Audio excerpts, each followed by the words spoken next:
Si vous demandez à un réalisateur de 50 ans de faire l'histoire du grand magasin Dupuis Frères, il se revoit tout de suite enfant sur les genoux du Père Noël. Ah, allô, Robert. Allô, maman, ça va bien? Puis, il prend rendez-vous avec sa maman pour tenter d'en savoir plus. C'est la première étape de toute bonne recherche. J'ai l'impression que dans les villages, dans les campagnes, ça devait avoir une importance énorme de recevoir les catalogues. Oui, parce qu'il y avait très peu de magasins. Il y avait le magasin général, et puis il n'y avait pas de choix. Quand ils recevaient le catalogue, c'était toute une fête dans les familles. Là. Ah oui, hein? Ah, tout le monde, les enfants regardaient, les parents, tous les gens. Puis là, je veux ci, je veux ça. C'était comme aujourd'hui, un peu. Ouais. Les enfants voulaient toutes sortes de choses. Les gens, ça créait une image de Dupuis Frères aussi. Les gens, même dans les campagnes lointaines, s'ils venaient visiter la ville, ça devait les attirer. J'imagine que quand ils connaissaient le catalogue, et s'ils venaient à Montréal, ils s'en allaient chez Dupuis Frères. C'était le grand magasin pour eux. Tiens, des petits chapeaux pour fillettes. C'est pointe. C'était le magasin du peuple. Oui. Puis c'était les Canadiens français aussi. J'ai jamais vu un Anglais dans le magasin. Le magasin Dupuis Frères est fermé depuis janvier 1978. 110 ans auparavant, les ancêtres de Josette Dupuis se lançaient en affaires. L'histoire de ma vie, je me suis aperçue que c'était pas l'histoire de ma vie sans être l'histoire de Dupuis Frères. C'était tellement intimement relié l'un à l'autre que je ne pouvais pas m'empêcher d'écrire l'histoire du magasin. Saint-Jacques-Lachigan, près de Joliette. Le fonctionnaire Joseph Dupuis meurt en 1864, laissant sa veuve Euphrasie Richard avec 9 enfants. Elle déménage sa marmaille dans le Vieux-Montréal et vit de ses talents de couturière à domicile. C'est comme ça que ça a commencé. Au bout de 4 ans, le commerce était tellement envahissant dans leur petite maison qu'ils se sont installés sur la rue Sainte-Catherine, là où il n'y avait encore aucun commerce. Hein? Le fils aîné Nazaire a 24 ans et il voit grand. Montréal est alors en pleine croissance et compte 100 000 habitants. Il entreprend à 5 reprises des voyages en Europe pour s'approvisionner. Il faisait surtout ses achats en Angleterre. Il en faisait en France, mais il en faisait surtout en Angleterre parce que c'est là qu'il avait le plus de crédit. Il passait 2 ou 3 mois comme ça à visiter les usines et puis il revenait avec les marchandises pour remplir son magasin. Dès 1872, à l'enseigne des 2 Boules Noires, le magasin occupe un édifice de 2 étages au coin de la rue Amherst. Mais Nazaire meurt à 32 ans. Ses frères, Odilon et Louis, sont déjà employés dans l'affaire. Ils vont installer Dupuis Frères à son emplacement définitif au coin de la rue Saint-André dès 1882. La clientèle augmente. Il faut dire qu'entre 1880 et 1920, à peu près toutes les villes du Québec, d'une certaine importance, vont doubler de population. On vit la révolution industrielle, finalement, et les campagnes, en tout cas un très grand nombre de gens partent des campagnes pour déménager en ville et travailler dans les usines qui poussent un petit peu partout. En 20 ans à peine, les Dupuis sont à la tête du plus grand commerce canadien-français. Le jeune Narcisse est alors invité à racheter ses 2 grands frères et il doit se tourner vers des amis anglais pour trouver à se financer. C'était un monsieur William McIntyre, qui était un homme éminent à ce moment-là dans la ville de Montréal, et puis qui avait dit à Narcisse, je vais te financer, et puis si dans 10 ans, tu peux me rembourser et que le magasin t'appartient encore, il dit, tu vois ma bague de diamants, là? Il dit, je te la donne. Et Narcisse l'a eu 10 ans plus tard. En 1898, on inaugure le magnifique nouveau magasin Dupuis Frères et Narcisse commence à mener grand train au point qu'on le surnomme le Merchant Prince de la rue Sainte-Catherine, le prince des commerçants. Son succès attire d'autres affaires canadiennes-françaises dans le voisinage. Dupuis va s'organiser pour essayer d'amener des magasins francophones dans le secteur. Valiquette, Archambault, Mer de Serre. Et tranquillement, il y aura tout un univers de magasins francophones qui vont s'implanter dans l'est de la ville, donc proche des gens.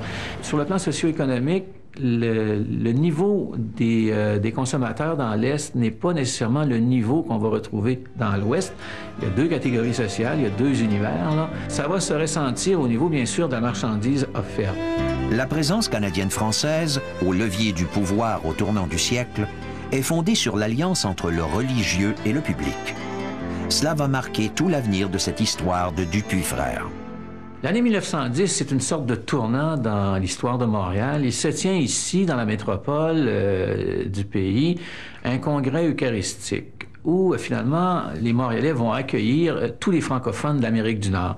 Ça va être une fête extraordinaire. Il va y avoir des discours d'affirmation nationale. C'est un moment où les Montréalais, pour la première fois, affirment leur prise de possession de la ville. C'est le début d'un temps nouveau à Montréal.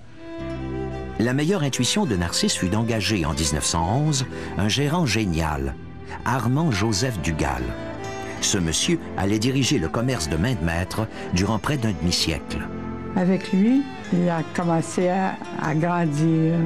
Ils ont acheté toutes les boutiques avoisinantes et ils ont commencé à multiplier les rayons, les services. Enfin, ils en ont fait quelque chose de très vibrant.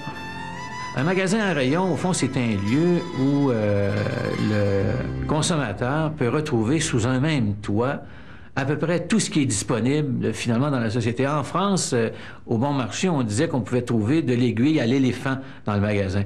Alors, ça vous dit un peu les composantes d'aménagement. Alors, il y a la marchandise sèche, il y a l'ameublement, il y a 1000 accessoires. En même temps, le directeur de chacun des départements est autonome. Les achats ne se font pas globalement pour le grand magasin. Il y a en quelque sorte des magasins dans le magasin avec des responsabilités. Il y a toute une organisation socio-économique finalement de la division du travail, de la commande et au fond du fonctionnement du magasin. Et bien sûr, devant un tel phénomène, les magasins généraux ou les petits commerçants dans l'esprit du 19e siècle vont tous disparaître, pas seulement chez nous, mais partout en Amérique du Nord et également en Europe. Alors on entre dans une ère nouvelle au niveau du commerce. Le magasin Dupuis devient un phare de notre société, connaît un grand succès avec son catalogue lancé en 1921 et requiert une reconstruction en 1923. Sauf que Narcisse n'a plus 20 ans, qu'il a brûlé la mèche par les deux bouts et qu'il va se mettre dans un pétrin énorme. Mon grand-oncle, Narcisse, avait perdu sa femme. Et il était très à l'aise. À ce moment-là, c'était le grand monsieur. Il jouait beaucoup au poker, jusqu'au jour où il a perdu tellement d'argent qu'il a été obligé de vendre le magasin. La maison Dupuis frères était, manquait un peu de capitaux et mon oncle Narcisse avait des difficultés. Alors, c'est à ce moment-là que papa s'est porté acquéreur. Albert et Armand étaient les neveux de Narcisse. Armand était déjà au magasin depuis 1916 en qualité d'abord de secrétaire trésorier, ensuite de gérant du comptoir postal, parce qu'il lui avait épousé sa cousine Germaine. Armand avait épousé Aline, fille de Narcisse. Pendant ce temps-là, mon père faisait son chemin comme ingénieur. D'abord dans une ingénierie, la Standard, ensuite dans la compagnie d'ampoules électriques, la Solex, où il avait fait pour la période une petite fortune. Armand, qui était sur les lieux, a alerté son frère. Si tu veux te lancer dans Dupuis frères, c'est ta chance parce que Narcisse était à la veille de vendre à Goodwin. Alors c'est à ce moment-là que papa est sauté dans l'arène. Narcisse reste président pour la forme. Il est possible qu'Albert n'ait pas vraiment choisi d'être généreux et de sauver le magasin, car le clergé et l'élite auraient très mal vu ces bons employés catholiques vendus aux Anglais. Ironie du sort, seule la Royal Bank acceptera de le soutenir. Fernand Terrien est entré chez Dupuis en 1929. J'ai gagné 5 pièces par semaine. Il y en a 4 pièces chez nous, ma mère. Il me restait 1 pièce. Ça me coûtait 75 cents le billet de tramway pour aller travailler. Donc, il me restait 25 cents pour la fin de semaine. La fin de semaine, les 25 cents, on cherche un canot de Cambadès, on se suit longtemps. Il a travaillé là 47 ans, principalement à préparer des livraisons. Il y avait 3 livraisons par jour. À 8 h le matin, le vendredi soir, de 8 h le matin, 4 h l'après-midi, puis 8 h le soir. Ils partaient avec 25-30 paquets. Ça faisait 100 paquets par jour. On livrait 2000 paquets par jour. Albert Dupuis était le patron d'une armée de petites gens fidèles, pour qui c'était un privilège de faire partie de cette grande famille de 1500 personnes. Leur soi-disant syndicat préférait multiplier les sorties et les activités sociales plutôt que de soulever quelques griefs. Il faut lire le périodique qui s'appelle le Duprex parce qu'il va y avoir une publication de liaison interne et on se rend compte que c'est une amicale. Ça organise des activités sportives, ça organise des voyages, ça organise un séjour à la cabane à sucre en famille. L'activité de famille est très importante. Si le commerce de famille est important, le Dupuis, finalement, développe une relation, si on veut, très, très forte sur l'esprit de la famille. Madame Dupuis, par exemple, va recevoir à sa table, à l'occasion, les directeurs de département. On va recevoir les employés. On va donner des cadeaux, comme on le faisait jadis, avec une dinde ou un 40 onces de scotch dans un grand nombre d'entreprises, finalement, au Québec. Alors, Dupuis va maintenir, finalement, et va tenir son groupe de travailleurs en développant des relations privilégiées de type familial finalement en serrant les liens par toutes sortes d'activités qui constituent au fond une façon très dynamique d'avancer avec le groupe de travailleurs. Le syndicat catholique des employés de Dupuis Frères, friand de religiosité, demande et obtient du Saint-Siège qu'Albert accède à de grands honneurs. Il a accepté de devenir chevalier de Saint-Grégoire-le-Grand. Moi, je n'ai jamais trop compris pourquoi il avait accepté ça, parce que ça ne semblait pas lui faire tellement plaisir. Quand il portait l'uniforme, qui était assez... Il ne semblait pas à l'aise. Le clergé, bien sûr, domine la société québécoise. Il y a des régiments de religieuses et de religieux qui occupent le social, c'est-à-dire l'éducation, les soins de santé, les orphelinats, etc.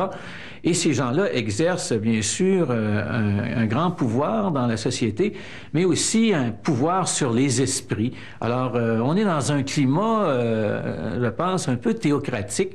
Et Dupuis et Frères est un peu l'institution commerciale à Montréal qui reflète le plus ses valeurs. Alors, il se donnait un mal fou pour leur rendre l'accès au magasin agréable et facile. Il leur donnait un escompte.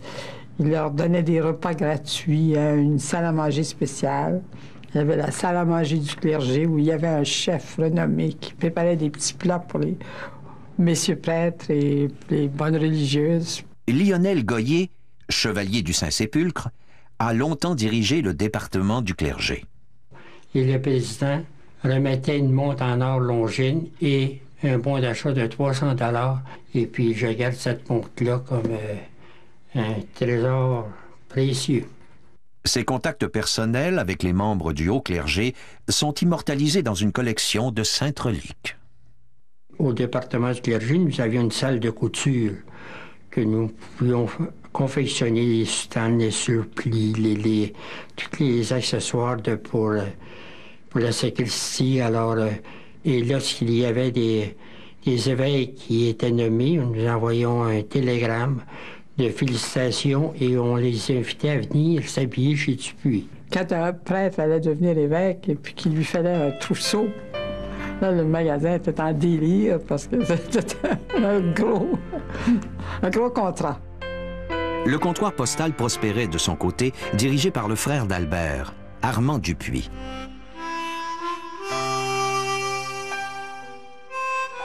À l'intérieur, c'était des bureaux sur les étages supérieurs, parce qu'en bas, il appelait ça comme un convoyeur.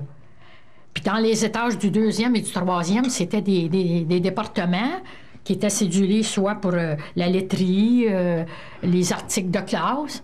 Alors, eux autres, quand ils remplissaient la commande de la personne, avec un numéro, ça s'en allait sur le convoyeur, puis en bas, il y avait des personnes à distrait qui retiraient de tel numéro à tel numéro, qui plaçaient ça dans des paniers. Puis après ça, c'était séparé pour la commande de la personne, tu sais, puis ça suivait, là, tu sais, tout le temps comme ça. C'était pas luxueux, mais c'était bien. Véritable entreprise dans l'entreprise, son catalogue rejoignait par la poste les francophones de tout le pays. Bien sûr, le catalogue Dupuis va conquérir l'ensemble du territoire québécois avec toutes les valeurs que finalement ce commerce porte, la langue, la foi. L'atout le plus fort d'Albert Dupuis à la tête du magasin fut certainement son épouse Henriette Beulac. Autant mon père était un timide et un homme de peu de paroles, ma mère, au contraire, était très chaleureuse et puis elle adorait les gens. Alors, pour elle, le magasin était comme un jouet.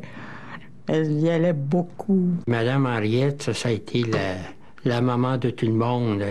Elle s'occupait de tous les employés. Elle se promenait sur les étages. Elle parlait à tout le monde. Puis quelqu'un qui avait un problème, elle savait en y répondre. Puis ça a été une personne inoubliable, c'est Mme Albert Dupuis.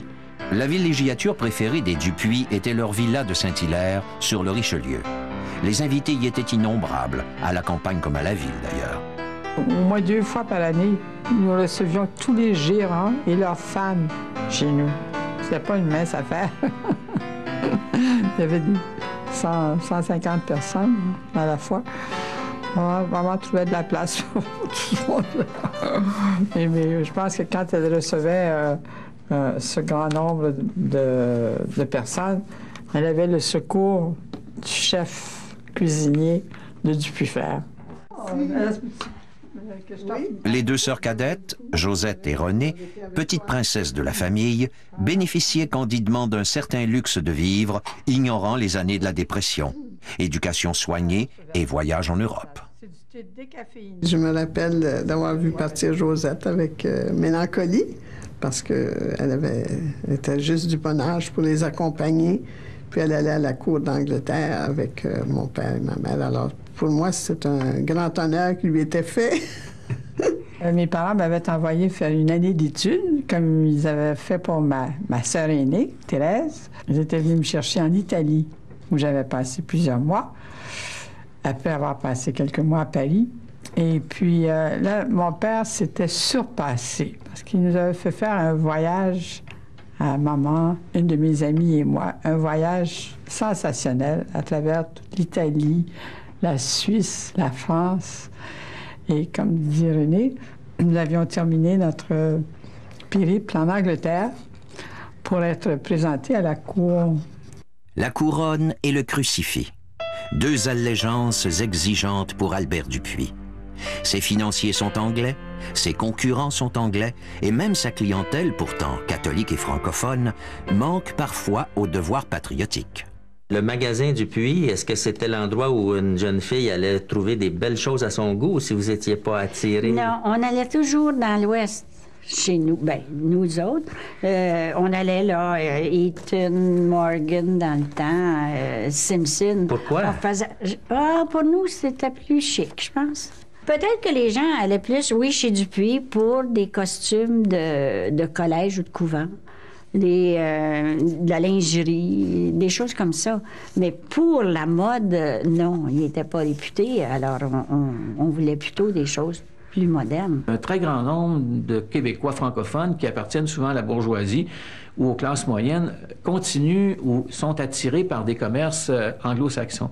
Et pour essayer de ramener finalement ces gens-là au bercail, la publicité est extrêmement agressive et elle invite les gens sur des paramètres essentiellement ethniques à venir magasiner.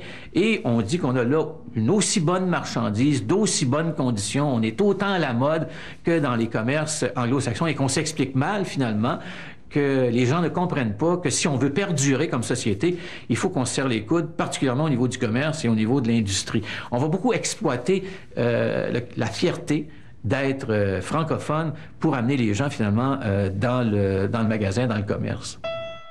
Envers l'Église omniprésente, on n'épargne rien pour rester dans les bonnes grâces.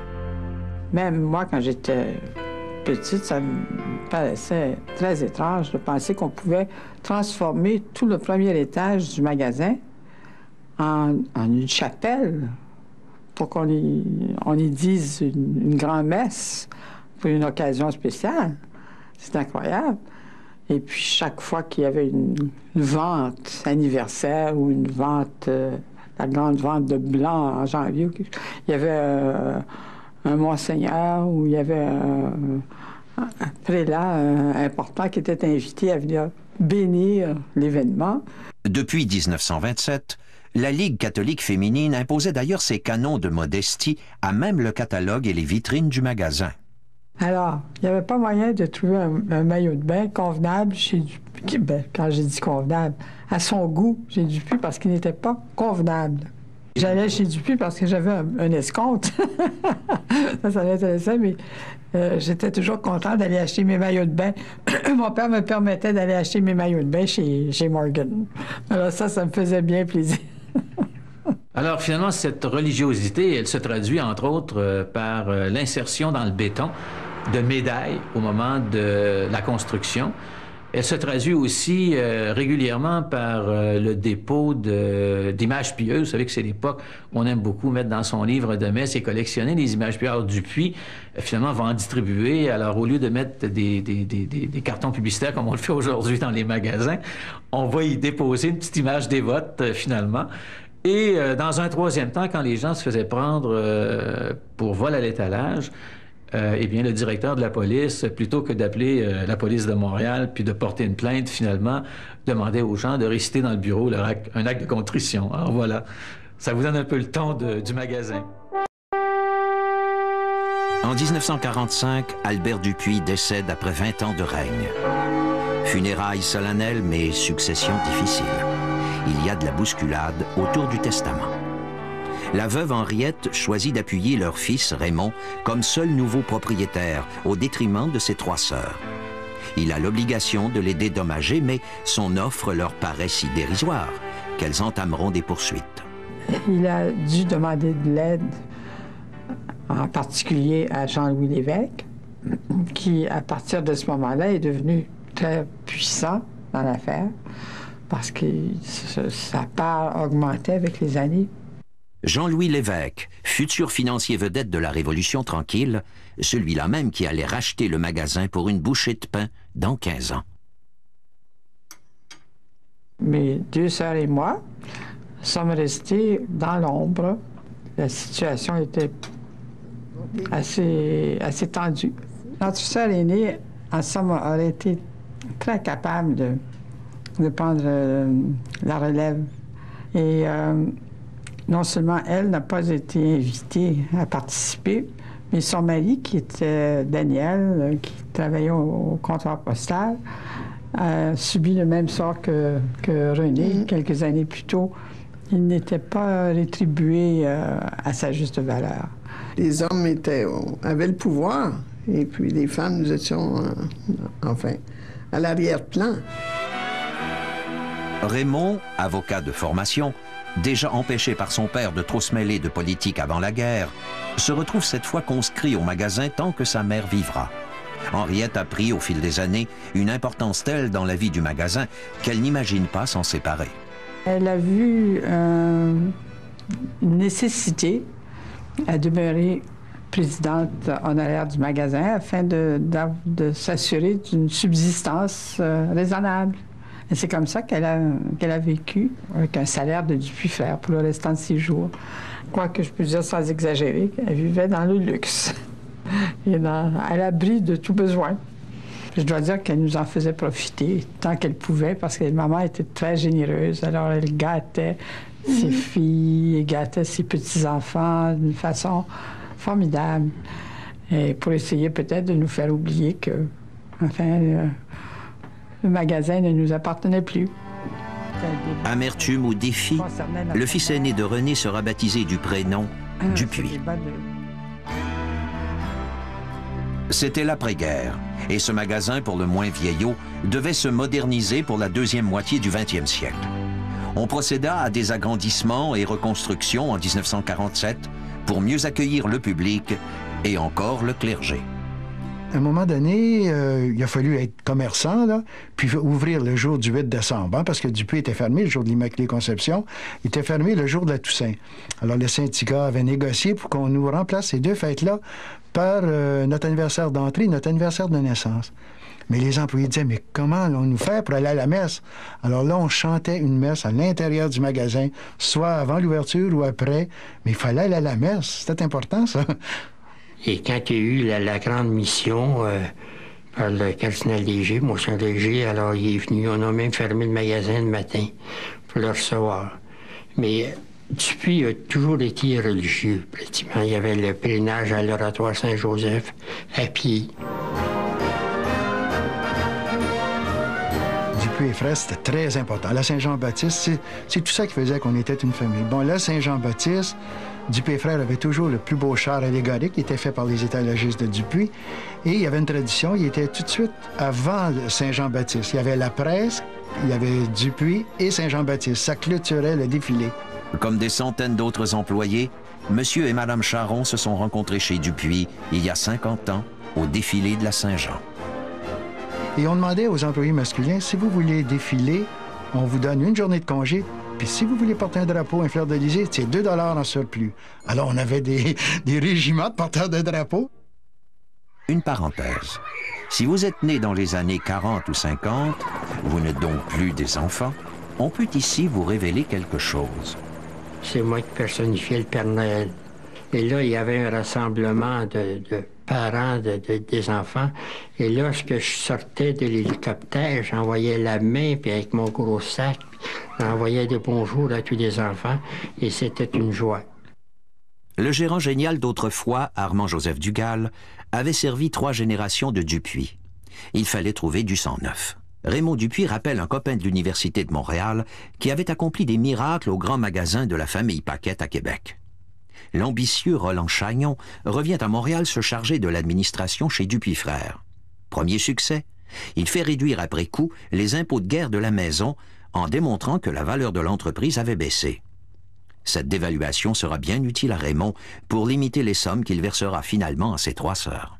Le nouveau gérant général, Joseph-Émile Boucher, étant tombé malade, Chagnon est catapulté à sa place. Un frisson de terreur parcourt les étages car il n'a pas la réputation de lésiner sur les réformes.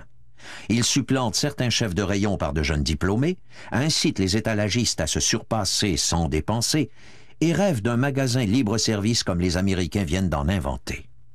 Derrière l'éminence grise, le syndicat venait de trouver sa bête noire. C'est un monsieur, je suis sûr, s'il avait pu demeurer chez Dupuis, que Dupuis aurait monté en flèche. Sauf que, comme on en parlait au début, dans le contexte, c'était familial, c'était religieux, tout ça. Ce monsieur-là arrivait avec un tas de nouvelles façons de travailler. Il était un monsieur distant. Alors, c'est peut-être ce qui a fait déclencher la grève. Dupuis était syndiqué. Lorsqu'on arrivait chez Dupuis, à mon époque, en 1948, on nous faisait signer une carte de membre de la CTCC, soit la Confédération des travailleurs catholiques du Canada, qui est devenue la CSN, et on nous faisait signer une carte pour devenir membre de la Société Saint-Jean-Baptiste, parce que chez Dupuis, il y avait une section qui s'appelait Lionel Groux. Alors, ce monsieur-là, arrivant dans tout ça, là, ça a fait déclencher probablement, puis il n'était pas question d'augmentation de salaire, il n'était pas d'augmentation de rien, et on n'était pas tellement bien payé. On était heureux de travailler chez Dupuis, mais le salaire était très, très bas. Hein. Alors, tout ça a été peut-être le déclenchement de la grève en 1952. La CTCC demande, en 1951, de signer sa première convention collective avec Dupuis Frères, 25 ans après la formation du syndicat de boutique. Ce syndicat-là avait besoin de support pour tâcher d'obtenir des conditions de travail acceptables pour les travailleurs de chez Dupuis. L'Église québécoise appuyait le mouvement ouvrier. C'était évident depuis la grève d'asbestos en 1949. La direction de Dupuis et Frères était une direction paternaliste. La négociation progresse. Trop vite au goût de Chagnon, trop lentement au goût des employés mobilisés contre lui. Le jeudi 1er mai 52, fête des travailleurs, on passe au vote. Les animateurs de la CTCC, c'était des Jean-Philippe Gérard, qui était en René Rock, je ne sais pas si ça vous dit des noms, Gérard Picard. Alors, c'était ces gens-là qui nous ont stimulés. Puis, on a été vers la grève parce qu'on voulait des augmentations, on voulait des nouvelles conditions de travail. Et je pense qu'on craignait tellement M. Chagnon là, avec ses méthodes de travail. C'est surtout ça. Le matin du 2 mai, dès avant l'ouverture, les piqueteurs obstruent l'accès au magasin. Chagnon n'en met pas moins ses tactiques à l'épreuve et décide de tout faire pour garder le magasin ouvert. Ses chefs de rayon ont couché sur place et opèrent les caisses.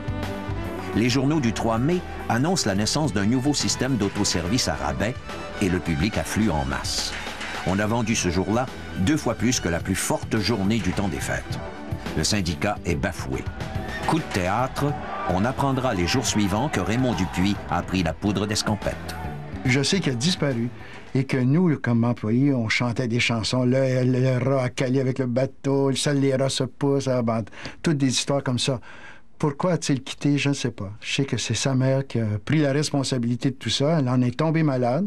La grève a été extrêmement dure pour maman parce que c'est elle qui y a fait face. Parce que Raymond avait reçu des menaces très sérieuses. Albert, fils unique de Raymond, s'est retrouvé malgré lui mêlé aux événements. Il y avait eu tentative par des employés que je connaissais de venir me chercher au Mont-Saint-Louis pour supposément me prendre en otage. Il avait très peur pour sa femme et son fils, en plus de pour lui-même, parce que les grévistes étaient assez violents, hein? Assez virulents. Ma mère, mon père et moi, je pense que c'était plus économique, et surtout à cause de la santé de ma mère, d'ôter la pression. Alors, à ce moment-là, on est parti en Europe et c'était beaucoup moins coûteux que d'avoir quelqu'un 24 heures par jour à nous surveiller. Pour nous, c'était très, très mal vu. Un patron qui quitte là, le bateau qui est en train de couler, c'était mauvais. C'était mauvais. Raymond se tenait en contact avec le gérant général Chagnon à partir de l'appartement parisien de son ami Jean-Louis Lévesque, encore lui. À Montréal, la frustration des grévistes était à son comble, car le magasin restait ouvert et, en plus, bien protégé par la police. On connaissait rien d'une grève. Hein? On ne savait pas, premièrement, que ça aurait duré si longtemps.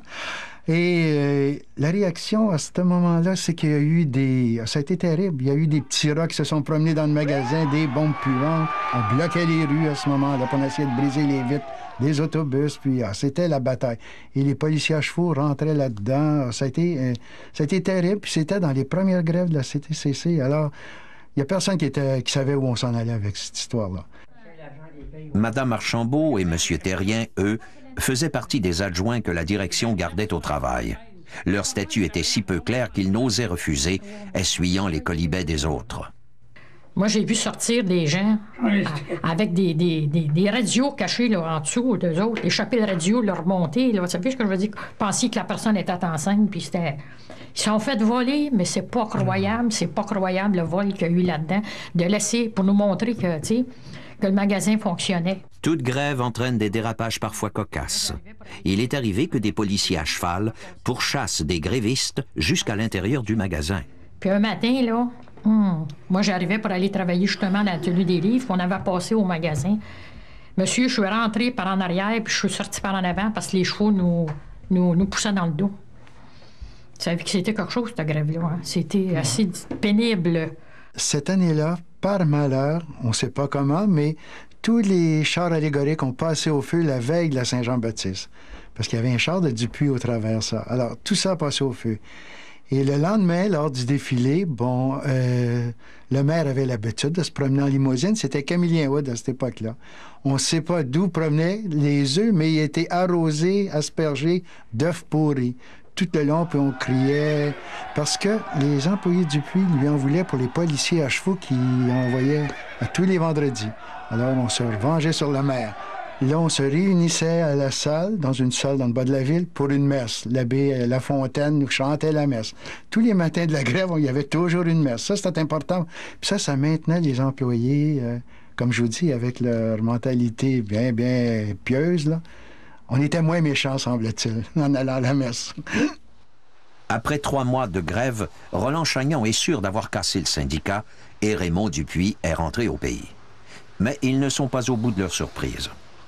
Pour ma part, j'ai répondu à un appel téléphonique un samedi soir qui venait de l'archevêché. Mon père me dit, après le téléphone, il dit, on va aller à notre paroisse. Il paraît qu'il y a une lettre qui va être lu dans toutes les chaires de la Ville de Montréal, dans le diocèse, demain matin. Alors, il a vu le contenu de la lettre. Et il y a eu un règlement ce soir-là de la grève.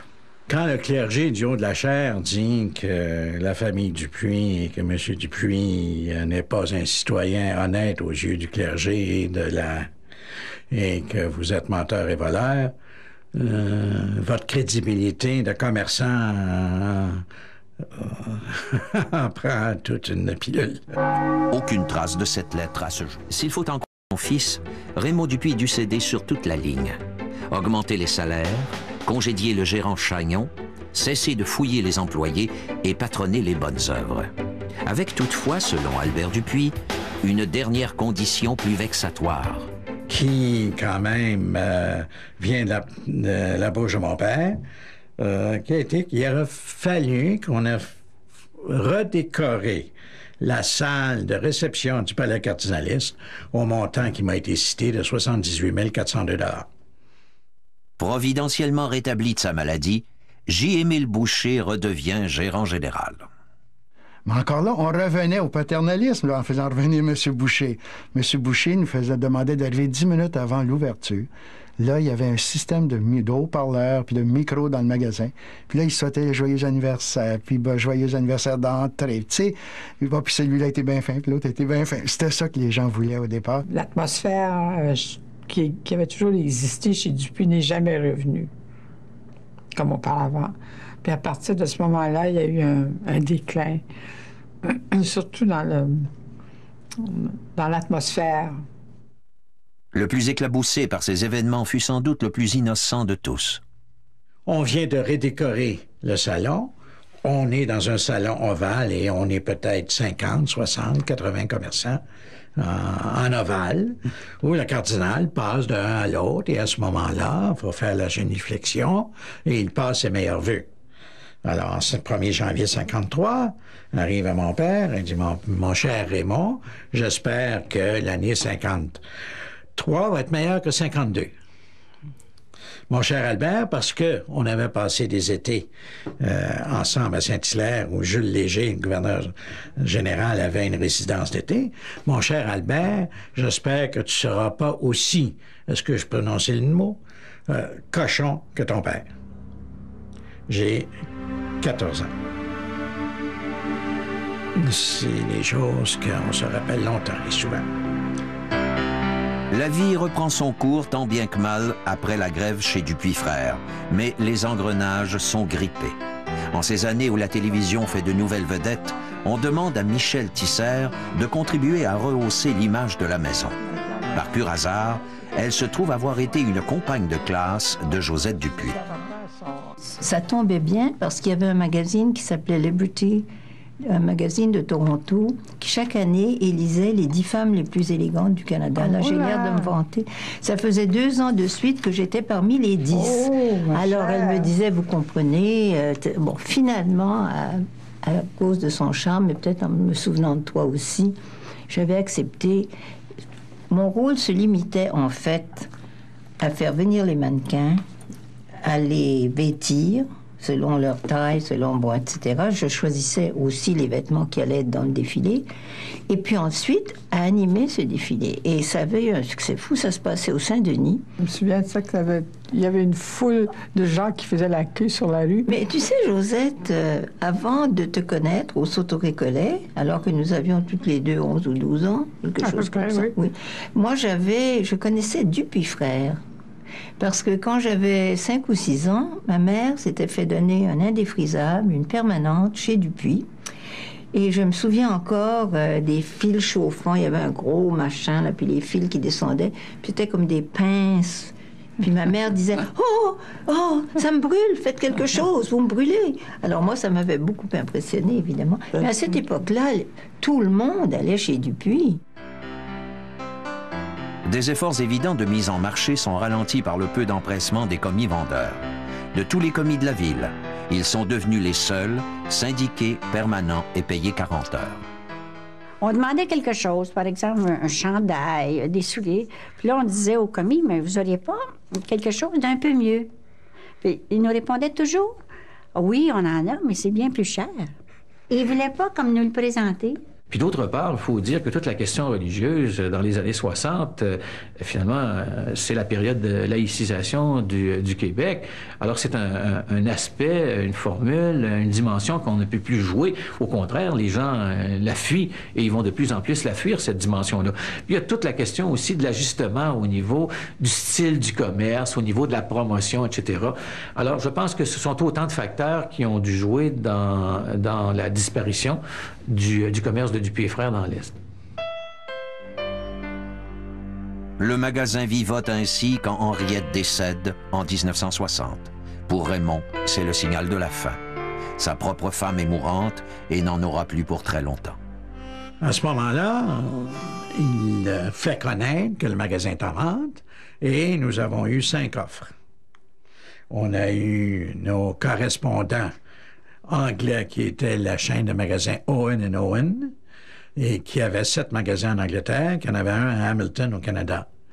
On a eu les Galeries Lafayette, on a eu le Printemps, on a eu le magasin Simpson de Montréal. Et on avait Jean-Louis Lévesque qui était également intéressé parce qu'il y avait du financement. La plus grosse offre, est, sans condition, est venue de Simpson. La plus petite offre est venue de Jean-Louis Lévesque, du groupe de Jean-Louis Lévesque.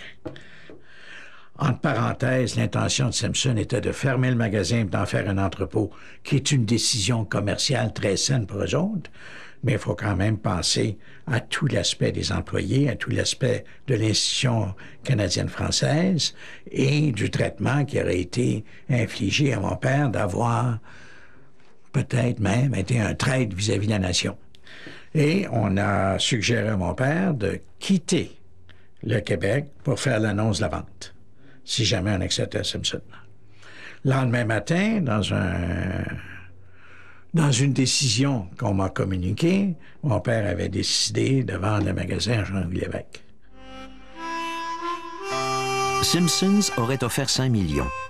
Lévesque, 1,5 million seulement, dont Raymond Dupuis lui devait déjà une grosse partie. Il fallait que la pression soit forte. Des administrateurs vont se succéder à la queue leu-leu durant 15 ans, luttant contre le déclin par 1000 innovations et diversifications. 2 autres grèves éclatent, en 64 puis en 67. Le dernier dirigeant de la maison, Marc Carrière, en sera le fossoyeur avec la monumentale place Dupuis, inaugurée en 1975. C'était bel et bien l'époque des éléphants blancs au Québec. La maison Dupuis Frères a fermé ses portes inopinément ce soir à 21h. La nouvelle a été confirmée par un cadre de l'entreprise qui a précisé que tous les employés avaient été payés comme il se devait par les fiduciaires. C'était pénible quand ça a fermé parce que il y en a qui ont donné leur vie là, puis de la manière que ça s'est terminé, c'était plutôt triste. Après des années de déficit et malgré les mises de fonds des administrateurs, la Banque royale a finalement imposé le cadenas. Alors, il était entendu qu'on ne disait pas un mot à personne. Certains directeurs avaient été mandatés pour aller dans les postes radio, télévision, pour remettre le communiqué de presse, mais pas avant 9 heures. Il ne fallait pas que rien ne transpire avant 9 heures, pour éviter le vandalisme dans le magasin, pour éviter des crises épouvantables. Alors, à 9 heures, on a demandé à tous les directeurs qui étaient présents, ceux qui n'étaient pas dans les postes, de se placer parce qu'il y avait une sortie. La sortie, c'était le métro. Alors, devant la sortie du métro, pour donner la main aux gens, puis leur dire adieu, c'est fini. Le soir de la fermeture, là, où tout le monde sortait, là, c'était bien triste à voir. Moi, j'étais en charge du système téléphonique et c'est moi qui ai mis la clé du téléphone à la fin pour dire que c'était fini. Et je vous dis que ça, c'est dur à faire. Mais qu'est-ce que vous voulez? Ça passe. Évidemment, si la maison Dupuis Frères doit vraiment fermer ses portes, ce n'est peut-être pas tout un quartier qui sera remis en question, en tout cas un gros morceau qui s'en ira. Au-delà du cas Dupuis Frères, il faut bien reconnaître que le 113 de Montréal a toujours été considéré comme une espèce de parent pauvre de la ville. Un des gros problèmes de Dupuis, c'est qu'il était le seul dans l'Est. C'était tellement facile. On priait pour avoir le métro, on a eu le métro. On voulait avoir Radio-Canada, on a eu Radio-Canada. Mais les gens de Radio-Canada qui étaient habitués à leur restaurant de l'ouest de la ville retournaient dans l'ouest. Ils étaient habitués à leur boutique, à leur magasin, ils sont allés dans l'ouest. Pour les gens de l'Est, ça a dû être quelque chose. Ils ont dû beaucoup manquer l'endroit. Mais ça n'a pas été long qu'à un moment donné, bien, les gens, il y a eu des centres d'achat, puis les gens ont changé de façon de C'est vrai, magasiner. ça se déplaçait vers les banlieues. J'ai l'impression que c'est ça qui est arrivé. Puis les gens allaient plus aussi, là, avec le métro, allaient vers l'ouest. Oui, oui. Ça a été épouvantable. Épouvantable. D'ailleurs, il est arrivé des gens qui ne se sont jamais replacés, qui sont devenus des assistés sociaux, l'assurance chômage terminé, des assistés sociaux. Il y a eu des divorces, il y a eu des suicides, il y a eu de tout à cause de la fermeture de Dupuis. Vous avez un personnel là-dedans qui n'était pas facile à replacer. À cause des antécédents, là, bon, les personnels étaient âgés, ils étaient francophones. Alors, puis ils venaient de chez Dupuis, qui était un magasin syndiqué. Alors, les gens de l'Ouest n'en voulaient pas, hein? Aucune affinité avec les syndicats. Puis, on avait mauvaise réputation automatiquement, à cause des grèves, à cause de tout ce qui s'était passé avant. Alors, ça a été terrible, terrible. Beaucoup de gens ne se sont jamais replacés.